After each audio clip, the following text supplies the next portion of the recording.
네오와 나 센베 벤라는 표현을 전략적으로 사용해 무의식을 자극하고 융의 심리학적 상징에서 영감을 받아 깊은 감정적 끌림을 만들어내는 방법. 혹시 누군가를 끌어당기는 방법에 대해 지금까지 배운 모든 것이 완전히 틀렸을 수도 있다고 생각해 본 적 있어? 완벽한 메시지를 보내거나 흥미로운 사람처럼 보이거나 적절한 말을 하는 게 중요한 게 아니라 단 하나의 생각을 그의 머릿속에 심는 것이 핵심이라면 아주 특정한 순간이 있어 단 세 단어만으로도 논리의 장벽을 넘어 이성을 무시하고 곧바로 무의식에 자리 잡는 순간. 그리고 더 이상한 건 그 순간이 오면 그는 무엇이 바뀌었는지조차 알아차리지 못해 그저 너를 계속 떠올리게 될 뿐이야. 이유도 모른 채. 이건 조종이 아니야. 인간의 마음에 대한 깊은 이해일 뿐이야. 그리고 오늘 이게 정확히 어떻게 작동하는지, 그리고 왜 그 이후로 네가 하는 말은 더 이상 그저 그런 대화가 아니게 되는지 알게 될 거야.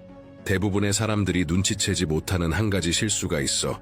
그런데 그게 바로 누군가의 머릿속에 얼마나 오래 남는지를 결정해. 더 위험한 건 너무나도 무해해 보인다는 거야. 대화를 시작하고 적절한 타이밍에 답하고 흥미롭고 가볍고 호감 가게, 심지어 기억에 남게 하려고 노력하지. 그런데도 몇 시간 뒤면 마치 네가 거기 없었던 것처럼 사라져. 네가 흥미롭지 않아서가 아니야. 그저 어떤 말도 표면을 뚫고 들어가지 못했을 뿐이야.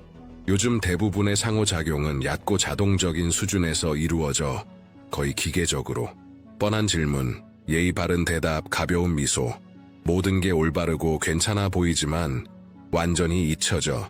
인간의 뇌는 평범한 것을 기억하지 않아. 감정을 일으키지 않는 건 무시해버려. 여기서 모든 게 바뀌는 포인트가 있어. 사람들은 네가 한 말을 기억하는 게 아니라 너와 함께 있을 때 느꼈던 감정을 기억해. 감정적 충격이 없었다면 기억도 없어. 기억이 없다면 넌 사라지는 거야. 그래서 많은 여성들이 좌절의 반복에 빠져. 모든 걸 올바르게 하고 있는데도 오래 남는 무언가를 전혀 만들지 못해.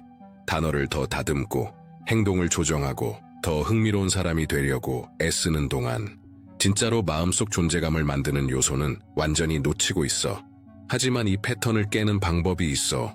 그리고 그건 노력, 완벽함, 과도함과는 아무 상관이 없어. 오히려 거의 아무도 보지 않는 지점에서 시작돼. 왜 어떤 사람은 머릿속에서 떠나지 않는지 이해하려면 대부분이 완전히 무시하는 곳을 봐야 해. 무의식. 칼 융은 우리가 느끼는 가장 강렬한 연결은 논리나 외모, 심지어 이성적 궁합에서 오는 게 아니라 훨씬 더 깊고 보이지 않는 곳에서 나온다고 말했어. 상징. 눈에 보이는 상징이 아니라 내면의 표상. 설명하지 않아도 누군가가 네 안에서 활성화시키는 것. 그래서 때로는 똑같이 매력적인 두 사람을 만나도 오직 한 사람만이 너를 사로잡는 거야. 논리적으로 설명되지 않아도 괜찮아. 무의식은 논리에 반응하지 않아. 감각, 이미지, 숨겨진 의미에 반응해. 누군가가 네 안에서 무언가를 깨울 때 호기심, 긴장감, 기대감, 뇌는 스스로 움직이기 시작해. 빈틈을 채우고 장면을 만들고 가능성을 그려내지. 바로 그 지점에서 끌림이 시작돼. 직접적으로 말한 것이 아니라 설명 없이 암시된 것에서. 이걸 생각해봐. 대부분의 사람들이 논리적인 수준에서만 소통한다면, 뻔한 질문을 하고 예측 가능한 말을 한다면 절대 그 더 깊은 층에 닿지 못해. 그들은 이해되지만 느껴지지는 않아. 그리고 이런 감정적 임팩트가 없으면 각인도, 호기심도, 이유 없이 떠오르는 생각도 없어.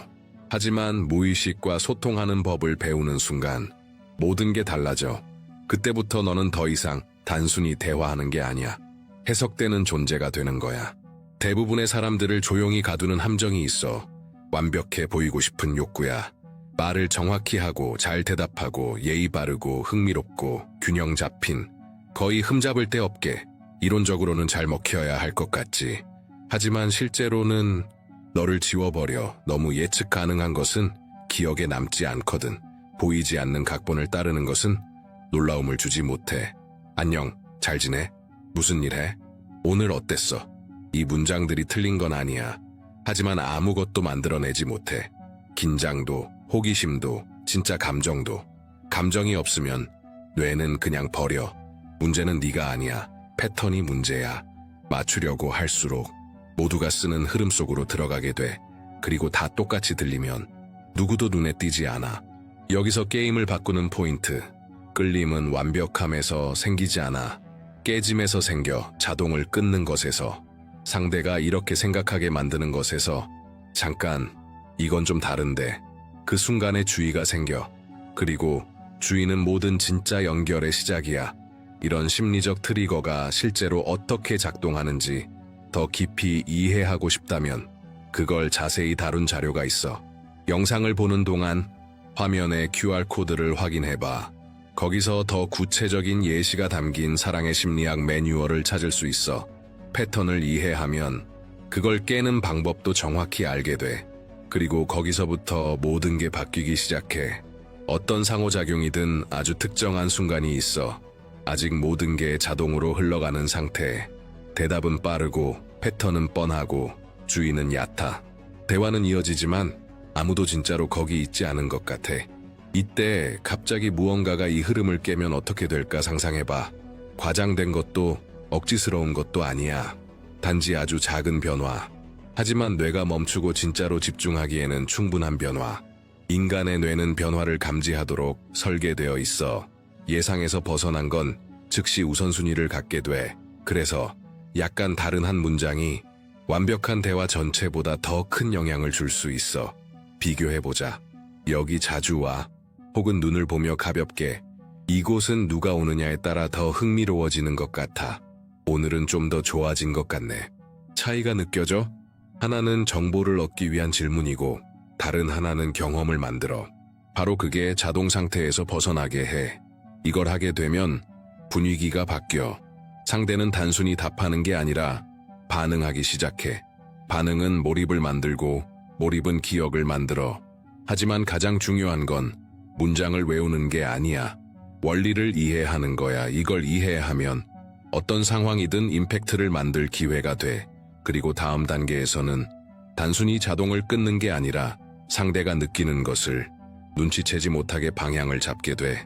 지금까지 본 것 이후 너무 단순해서 오히려 강력해 보이지 않는 부분에 도달했어.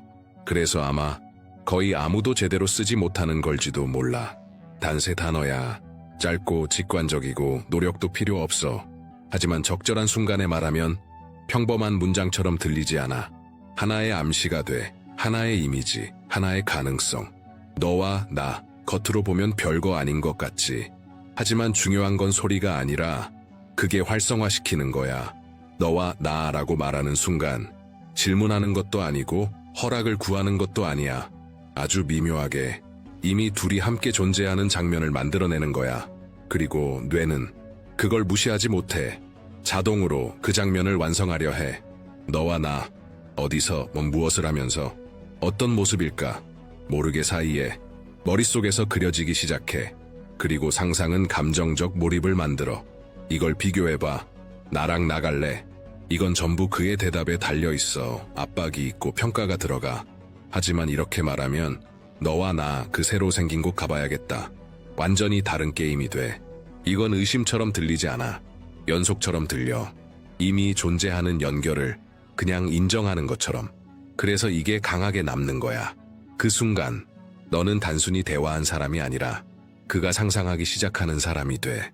너와 나라고 말하는 순간 조용한 변화가 시작돼. 과장된 반응도 없고 겉으로 드러나는 변화도 없어. 하지만 안에서는 이미 시작됐어. 인간의 뇌는 열린 패턴을 완성하려는 자동적인 성향이 있어. 완전히 설명되지 않은 연결을 제시하면 그 회로를 닫으려 해. 그러기 위해 이미지, 시뮬레이션, 작은 장면들을 만들어내지. 이건 무의식적으로 일어나. 그는 계속 대화를 이어갈 수 있어. 하지만 배경에서는 이미 머리가 돌아가고 있어. 상상하고 가능성을 시험하고 그 생각과 연결된 미세한 감정을 느끼면서. 여기서 가장 강력한 포인트. 사람은 어떤 경험을 상상할 때 뇌는 그것을 부분적으로 실제처럼 반응해. 즉, 그는 단순히 너를 생각하는 게 아니야.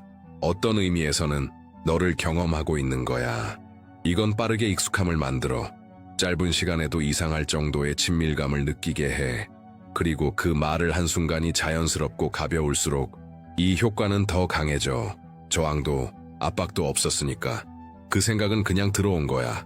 그리고 노력 없이 들어온 생각은 오래 남아. 그래서 몇 시간 후 혹은 며칠 후에도 이유 없이 너를 떠올리게 되는 거야. 네가 말한 내용 때문이 아니라 그가 느끼게 된 감정 때문이야. 이 과정이 시작되면 너는 더 이상 관심을 얻기 위해 경쟁하는 게 아니야. 그의 머릿속 공간을 차지하게 되는 거야. 너와 나가 효과적이라는 걸 안다고 해서 아무 때나 써도 되는 건 아니야. 사실 여기서 가장 큰 실수는 조급함이야. 억지로 하면 효과는 완전히 사라져. 그리고 끌림이 아니라 어색함만 남아. 핵심은 한 단어야. 맥락. 이 문장은 최소한의 연결이 이미 존재할 때만 효과가 있어. 가벼운 분위기. 자연스럽게 흐르는 대화, 강렬할 필요는 없어. 하지만 진짜여야 해. 예를 들어 둘이 여행에 대해 이야기하고 웃고 취향을 나누고 있을 때 그게 바로 그 순간이야. 너와 나 이런 여행 가면 진짜 많이 웃게 될 것 같아. 느껴져? 부담 주지 않고 압박하지도 않고 그저 하나의 가능성을 열어줘. 이걸 아무 연결 없이 갑자기 쓴다면 너와 나 한번 나가야지. 이건 무겁게 들려. 너무 앞서가고 거의 인위적이야. 또 하나 중요한 포인트. 자연스러움. 이 문장을 굳이 강조하지 않아. 톤을 갑자기 바꾸지도 않아. 그냥 자연스럽게 원래 대화의 일부였던 것처럼 들어가는 거야. 그리고 나서는 그냥 평소처럼 계속해. 반응을 기다리지 않아. 대답을 기대하며 쳐다보지도 않아. 왜냐하면 중요한 건 즉각적인 반응이 아니라 그 이후에 일어나는 일이니까. 이런 순간을 정확히 다루고 싶다면 언제 말해야 하는지, 어떻게 말해야 하는지, 상황에 따라 어떻게 적용하는지 화면의 QR코드를 확인해봐. 사랑의 심리학 매뉴얼에서 훨씬 더 실용적으로 설명하고 있어. 타이밍을 맞추면 기술처럼 느껴지지 않아. 그냥 케미처럼 느껴져. 지금까지 배운 모든 걸 완전히 무너뜨릴 수 있는 게 있어. 심지어 완벽한 타이밍에 정확한 말을 했더라도 바로 불안함이야. 문제가 되는 건 네가 뭐라고 말하느냐가 아니라 그 말을 어떻게 유지하느냐야. 상상을 해봐. 완벽한 순간에 너와 나를 사용했어. 분위기도 좋고 문장도 딱 맞아. 그런데 바로 그 다음에 모든 걸 망쳐버려. 그의 반응을 보려고 얼굴을 쳐다보고 너무 오래 침묵하거나 더 나쁘게는 스스로를 정정해. 아, 그러니까 네가 원하면 물론 그 순간 모든 임팩트가 사라져. 확신 있는 표현이 인정을 구하는 말로 바뀌니까. 즉각적인 승인 욕구만큼 매력을 떨어뜨리는 건 없어. 가볍고 암시적이던 것이 무겁고 불안하게 변해버려. 차이가 보이지? 같은 문장이라도 끌림을 만들 수도 있고 불편함을 만들 수도 있어. 모든 건 그 이후의 태도에 달려있어. 비결은 그 순간을 붙잡지 않는 거야. 툭 던지고 계속 가. 아무 일도 아닌 것처럼, 원래 그런 사람인 것처럼. 왜냐하면 너에게는 그게 자연스러운 거니까. 또 흔한 실수는 너무 자주 사용하는 거야. 모든 대화, 모든 상황에서 너와 나를 쓰면 자기장이 아니라 예측 가능성이 돼. 그리고 예측 가능성은 효과를 죽여. 이건 습관이 아니라 전략적인 도구야. 가볍게, 정확하게, 그리고 무엇보다 결과에 집착하지 않고 사용해야 해. 답이 꼭 필요하지 않을 때 오히려 답이 오게 돼. 말이 나오기도 전에 내 몸이 이미 말을 하고 있어. 그리고 대부분의 경우 그게 더 크게 전달돼. 아무리 완벽하게 너와 나를 말해도 몸이 망설임, 긴장, 불안을 드러내면 전달되는 메시지는 완전히 달라져. 무의식은 먼저 말을 듣지 않아 신호를 읽어. 자세, 시선, 표정, 말하는 리듬, 이 모든 게 임팩트를 만들거나 무너뜨려. 두 가지 상황을 떠올려봐. 첫 번째, 팔짱을 끼고 시선을 피하고 빠르게 말해. 마치 존재하는 것 자체가 미안한 것처럼. 두 번째, 몸을 열고 시선을 한 박자 더 유지하고 억지스럽지 않은 가벼운 미소. 말은 똑같아. 하지만 결과는 완전히 반대야. 이건 일관성이 신뢰를 만들기 때문이야. 말과 몸이 일치하면 상대는 의심하지 않아. 그냥 느껴. 그리고 느끼는 것이 남게 돼. 또 하나 중요한 요소. 템포. 불안한 사람은 서두르고 확신 있는 사람은 멈출 줄 알아. 문장 앞이나 뒤에 짧은 침묵이 무게를 만들고 존재감을 만들어. 연기가 아니야. 그 순간에 편안한 거야. 네가 편안하면 상대도 편안해지고 네가 망설이면 상대는 바로 느껴. 핵심은 이거야. 자신 있어 보이려고 하는 게 아니라 자기 자신과 싸우지 않는 것.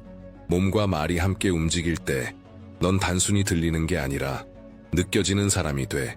무엇을 말할지는 중요해. 하지만 언제 말하느냐가 진짜 임팩트를 만든다. 모든 상호작용에는 보이지 않는 타이밍이 있어. 이걸 무시하면 전부 놓치게 돼. 적절한 순간은 우연이 아니야. 신호를 남겨. 대부분이 놓치는 작은 디테일들. 하지만 결과를 완전히 바꿔. 대화가 자연스럽게 흐르기 시작할 때, 답장이 빨라질 때, 자연스러운 웃음이 나올 때, 혹은 침묵이 어색하지 않고 편안할 때, 이게 바로 열린 지점이야. 그때 연결이 피상적인 수준을 넘어 감정적으로 바뀌기 시작해. 그리고 바로 그 순간에 너와 나가 힘을 가져. 갑자기 튀어나오는 게 아니라 자연스러운 연장선으로 나오니까. 예를 들어 둘이 어떤 공통된 일로 웃고 있을 때 그냥 웃고 넘어갈 수도 있고 이렇게 말할 수도 있어. 너와 나같이 있으면 보통 문제 생길 것 같은데. 느껴져? 흐름을 끊지 않고 무겁게 만들지도 않고 그저 순간을 확장해. 반대로 대화가 아직 차갑고 어색할 때 쓰면 연결이 아니라 불편함만 만들어.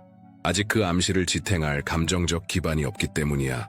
또 하나, 완벽한 순간만 기다리지 마. 너무 계산하면 타이밍을 놓쳐. 이건 계산하는 게 아니라 느끼는 거야. 이 신호들을 알아차리기 시작하면 모든 게 달라져.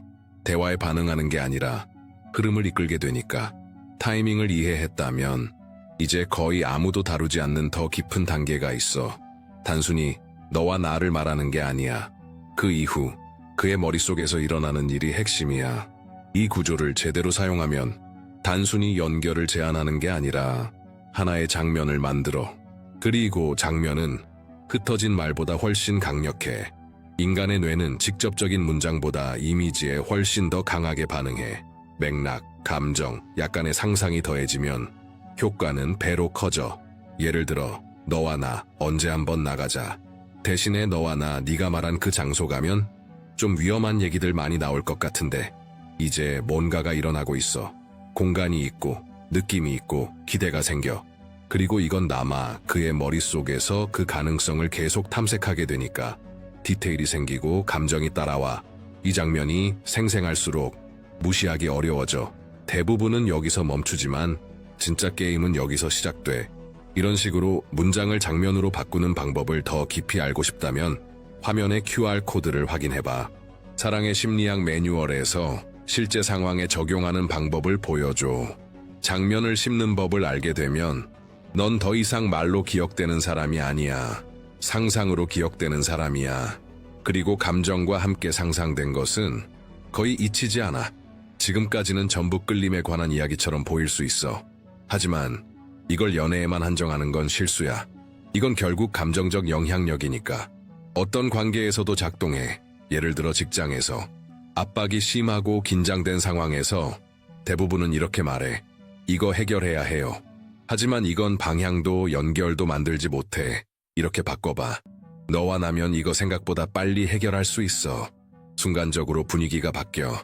단순한 해결책 제시가 아니라 하나의 팀을 만든 거니까. 팀은 행동을 만든다. 친구 관계에서도 마찬가지야. 언제 한번 보자. 대신 너와 나 그날 다시 해야겠다 이 한 번으로 끝내기엔 너무 아까웠어. 여기엔 감정 기억 플러스 기대가 동시에 작동해. 결과? 실제로 이루어질 확률이 훨씬 높아져. 이게 가능한 이유는 단순해. 모든 사람은 기본적으로 같은 걸 원해. 소속감을 느끼고 선택받았다고 느끼고 우리라는 감각을 느끼는 것. 이 표현은 그걸 정확히 건드려. 억지 없이, 압박 없이, 계산적으로 보이지 않게. 상황을 조작하는 게 아니라 진짜 연결이 만들어지는 방식을 이해하는 거야. 이걸 일상에서 쓰기 시작하면 내 존재감이 달라져. 그냥 스쳐 지나가는 사람이 아니라 관계를 만드는 사람이 돼. 이런 방식의 소통을 익히는 것에 대해 아무도 말해주지 않는 게 있어. 가장 큰 변화는 상대가 아니라 너에게 일어난다는 거야. 처음에는 이게 기술처럼 느껴질 수 있어. 무엇을 말할지, 언제 말할지, 어떻게 행동할지. 하지만 시간이 지나면 변해. 더 이상 인상을 남기려고 애쓰지 않고 매 문장에서 인정받으려 하지 않고 그저 자신의 위치를 잡게 돼. 그리고 그건 자기 인식을 완전히 바꿔 명확하게 말하고 요청이 아니라 제안하고 상대의 반응에 의존하지 않게 되면 외부가 아니라 자기 존재에서 나오는 안정감이 생겨. 이게 진짜 전환점이야. 사람들은 잘 말하는 사람에게 끌리는 게 아니라 애쓰지 않는 사람에게 끌려. 이 가벼움, 이 힘 빼진 상태가 자기장을 만들어. 그리고 흥미로운 건 이걸 내면화할수록 덜 생각하게 된다는 거야. 적용하는 게 아니라 그 자체가 돼. 말하는 방식이 바뀌고 시선이 바뀌고 에너지가 바뀌어. 사람들은 그걸 느껴. 의식적으로는 아닐지라도 분명히 느껴. 왜냐하면 결국 누군가가 자기 자신의 편안하다는 건 모두가 알아보니까. 그리고 그게 너를 잊히지 않게 만들어. 특정한 문장이 아니라 상호작용 속에서 존재하는 방식 자체가. 결국 이건 마법 같은 문장에 대한 이야기가 아니었어. 누군가의 머릿속에 남는 진짜 이유를 이해하는 거였지. 문제는 네가 아니라 대부분의 상호작용이 이루어지는 수준이었어. 피상적이고 예측 가능하고 잊히는 수준. 그 다음엔 알게 됐지. 진짜 끌림은 무의식에서 시작된다는 걸. 상징, 감각, 직접 말하지 않은 이미지들. 자동을 깨면 주의가 생기고 타이밍이 임팩트를 만들고 태도가 모든 걸 지탱한다는 것도. 그리고 세 단어에 도달했어. 너와 나. 겉으로는 단순하지만 실제로는 강력해. 요청하지 않고 강요하지 않고 설명하지 않아. 대신 암시하고 만들고 심어. 그리고 제대로 쓰면 아주 드문 일이 일어나. 단순히 기억되는 사람이 아니라 상상되는 사람이 되는 것. 그리고 감정과 함께 상상된 것은 남아. 이제 묻고 싶어. 아무것도 남지 않는 대화를 얼마나 많이 해봤어? 그리고 얼마나 자주 남는 사람이 되고 싶었어? 이 내용이 의미 있었다면, 어떤 식으로든 시야를 넓혀줬다면 채널을 구독하고 좋아요를 눌러줘. 이런 이해를 더 깊이 원한다는 신호가 되니까. 여기까지 함께 해줘서 고마워. 그리고 이제부터는 무엇이 달라지는지 지켜봐.